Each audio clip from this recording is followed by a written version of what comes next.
ওনাদেরকে আন্দোলনে যেতে হবে। এটা পুরো বাংলাদেশ মুক্তির আন্দোলন। এই কথা বলে সেদিন আমার ছেলে আমার কাছ থেকে বিদায় নিয়ে চলে যায়। দুপুর 2টার দিকে খবর পাই আমার ছেলে হত্যা হয়েছে।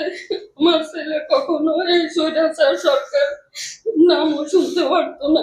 আমার ছেলে ছিল আমাদের ছাত্র অধিকার পরিষদ ফেনী সদর উপজেলা শাখার আহ্বায়ক। সবসময় স্বৈরাচার বিরোধী আন্দোলন গুলোতে সে উপস্থিত থাকতো। হাজারো আবু সাইদ মুক্ত ও শহীদ শাহী রক্তের বিনিময়ে আমাদের বাংলাদেশ যেমনই হাসিনাকে দেশ ছাড়তে হয়েছে, সেই তেমনি আগামীতেও যদি কোনো স্বৈরাচার সরকার আসে তাদের জন্য আল্লাহ যেন বাংলার বুকে হাজারো আবু সাইদ মুক্ত ও শহীদ শাহী মতো বীর যোদ্ধা তৈরি করে দেন। ও সুখে সুখে আন্দোলনে যায়। আমি জানি না, আমি বললে আমাকে অনেক অজুহাত দেখায়। ফেনী গেছি, ওইখানে গেছি, ওইখানে গেছি। একদিন ওর সাথে বসলাম, ওদের সাথে, ওরা সামির মাসুদ, আমার ছেলে একটা ফেনী কলেজে পড়ে, মাসুদ আর সামির ইকবাল কলেজে পড়ে। আমি যাই দোনোজনকে বললাম,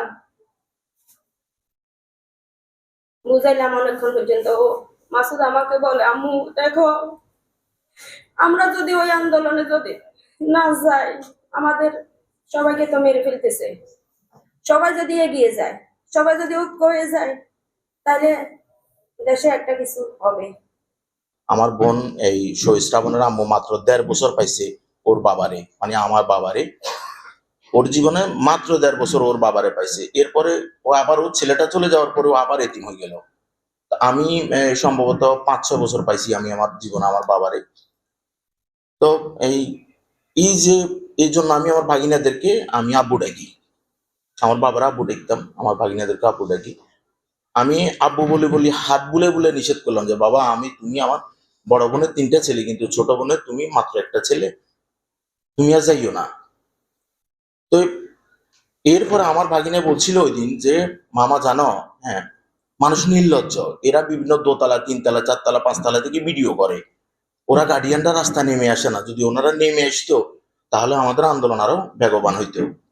কোনো কথা গুছিয়ে বলতে পারি না, আপনারা সবাই মাফ করবেন। আমি শহীদ ওয়াকিল আহমেদ শিয়াবের আম্মু। আমার ছেলে 4 আগস্টে আন্দোলনে গিয়ে 3টা গুলি খায়।